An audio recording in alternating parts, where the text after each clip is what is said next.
ಇದುವರೆಗೂ ನೀವು ನಮ್ಮ ಚಾನೆಲ್ಗೆ ಸಬ್ಸ್ಕ್ರೈಬ್ ಆಗಿಲ್ಲ ಅಂದ್ರೆ ಇಲ್ಲಿ ಕಾಣುವ ಸಬ್ಸ್ಕ್ರೈಬ್ ಬಟನ್ ಅನ್ನು ಕ್ಲಿಕ್ ಮಾಡಿ. ಹಾಗೆ ಹೊಸ ವಿಡಿಯೋ ನೋಟಿಫಿಕೇಶನ್ಸ್ಗಾಗಿ ಬೆಲ್ ಐಕಾನ್ ಅನ್ನು ಕ್ಲಿಕ್ ಮಾಡಿ.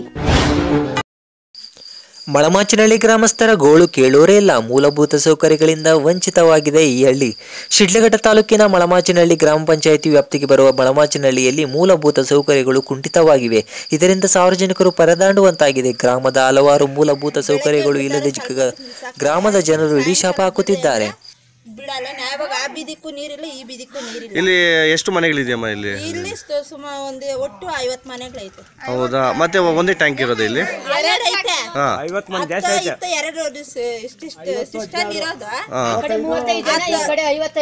ಎಲ್ಲ ಒಟ್ಟು 100 ಮನೆ ಐತೆ. ಬಿಡೋದ್ ಮಾತ್ರ 4 ಹಿಂಗೆ ಬರ್ತೈತೆ. ಇದು ಚರಂಡಿಗಳೆಲ್ಲ ಯಾವಾಗ ಎಷ್ಟು ದಿನ ಆಯ್ತಮ್ಮ ಕ್ಲೀನ್ ಮಾಡಿ? ಚರಂಡಿಗಳು ವರ್ಷಕ್ಕೆ ಒಂದೇ ಸರಿ ಮಾಡ್ತಾರೆ. ತಿಂಗಳಾದ್ರೂ ಸರಿಯಾಗಿ ಕ್ಲೀನ್ ಮಾಡಲ್ಲ.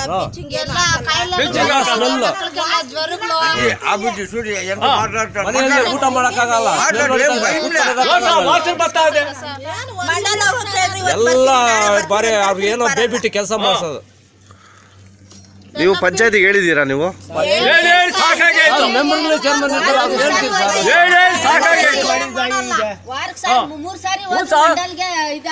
ದಯವಿಟ್ಟು ನೀವು ಅಲ್ಲಿ ಕೈಲಾಸ್ ಪಾಳ್ಯ ಯಾವ ಪಂಚಾಯತಿಗೆ ಬರುತ್ತೆ ನಿಮ್ದು? ಮಳಮಾಚಿನಹಳ್ಳಿ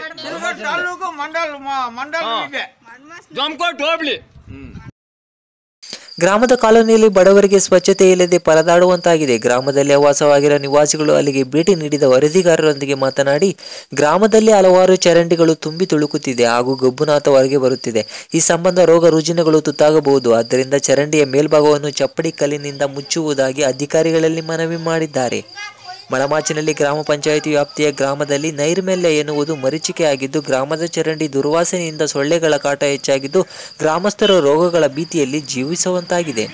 ಗ್ರಾಮದಲ್ಲಿ ಇಲ್ಲ ಮೂಲಭೂತ ಸೌಲಭ್ಯ. ಗ್ರಾಮದ ರಸ್ತೆಗಳು ಸಂಪೂರ್ಣ ಹದಗೆಟ್ಟಿದ್ದು, ಹಲವೆಡೆ ಚರಂಡಿ ವ್ಯವಸ್ಥೆ ಇಲ್ಲದೆ ಚರಂಡಿಯ ನೀರು ರಸ್ತೆಯ ಮೇಲೆ ಹರಡಿ ದುರ್ವಾಸನೆ ಬೀರುತ್ತಿದೆ. ಇನ್ನು ಕೆಲ ಚರಂಡಿಗಳಲ್ಲಿ ತುಂಬಿರುವ ಹೂಳನ್ನು ವಿಲೇವಾರಿ ಮಾಡದೆ ಇದರಿಂದ ಚರಂಡಿ ಕಸದ ತೊಟ್ಟಿಯಾಗಿ ಮಾರ್ಪಟ್ಟಿದೆ. ಗ್ರಾಮದ ಕೈಲಾಸಪಾಳ್ಯ ಪ್ರದೇಶದಲ್ಲಿ ರಸ್ತೆ, ಚರಂಡಿ, ಬೀದಿ ದೀಪ ವ್ಯವಸ್ಥೆ ಸೇರಿದಂತೆ ಮೂಲಭೂತ ಸೌಕರ್ಯಗಳು ಇಲ್ಲ. ಗ್ರಾಮದ ಅಂಗನವಾಡಿ ಕೇಂದ್ರದ ಎದುರಿನ ರಸ್ತೆ ಕಸದ ತೊಟ್ಟಿಯಂತಾಗಿದ್ದು, ಮಕ್ಕಳ ವಿದ್ಯಾಭ್ಯಾಸಕ್ಕೆ, ಆಟಕ್ಕೆ, ಊಟಕ್ಕೆ ತೊಂದರೆಯಾಗುತ್ತಿದೆ ಎಂದು ಅಲ್ಲಿನ ಸ್ಥಳೀಯರು ದೂರಿದ್ದಾರೆ. ಪಂಚಾಯಿತಿ ಅಧಿಕಾರಿಯನ್ನು ಪ್ರಶ್ನಿಸಿದಾಗ ಉಡಾಪೆ ಉತ್ತರ ನೀಡ್ತಾರಂತೆ. ಪಂಚಾಯಿತಿಗಳು ಇದೆ ಸಮಸ್ಯೆ, ಅದು ನಾವು ಗಮನ ಹರಿಸ್ತೀವಿ. ಎಲೆಕ್ಷನ್ ಟೈಮ್ ಇದೆ. ಎಲೆಕ್ಷನ್ ಮುಗಿದ ತಕ್ಷಣ ಅದ್ರ ಬಗ್ಗೆ ಸ್ವಚ್ಛತೆ ಬಗ್ಗೆ ಮತ್ತೆ ನೀರಿನ ಬಗ್ಗೆ ಎರಡು ವರ್ಷ ಆಗಿದೆ ಅಂತ ಚರಂಡಿ ಕ್ಲೀನ್ ಮಾಡಿ ಅಂತ ಹೇಳ್ತಾರೆ. ಇಲ್ಲ ವರ್ಷ ಮಾಡಿಸ್ತಾ ಇದೀವಿ. ನಮ್ಮ ಹತ್ರ ಬಿಲ್ಗಳು ಬೇರೆ ಇದೆ. ನಮ್ಮ ಹತ್ರ ಸಾಕ್ಷಿಗೆ ವರ್ಷ ಮಾಡಿಸ್ತಾ ಇದೀವಿ ಚರಂಡಿ. ಮತ್ತೆ ಬ್ಲೀಚಿಂಗ್ ಪೌಡರ್ ಸಿಂಪಡಣೆ ಮಾಡ್ತಾ ಇದೀವಿ. ರೋಗ ರುಜಿನಗಳು ಬರೋ ಮೂವ್ಮೆಂಟ್ ಇದೆ ಅಂತ ಹೇಳ್ತಾರೆ. ಈಗ ಪಂಚಾಯತಿ ಸ್ವಚ್ಛತೆಗಾರನ ಒಬ್ರು ಇಟ್ಟಿದೀವಿ. ಆತನ ಸಹ ಕೆಲಸ ಮಾಡ್ತಾರೆ, ಸಂಬಳ ಕೊಟ್ಟಿಲ್ಲ ಆತನಿಗೆ.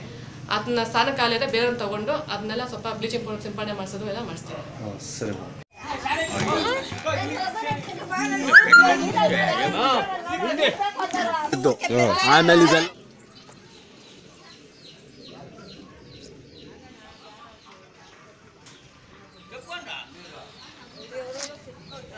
ಆಮೇಲೆ ಕ್ಲೀನ್ ಮಾಡಿದ್ದು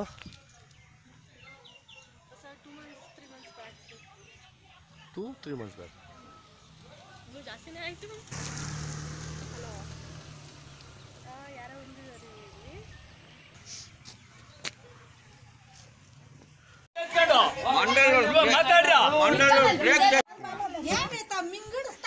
ನೀರು ಇಡ್ಲೇದಂತೆ ಕೊಳ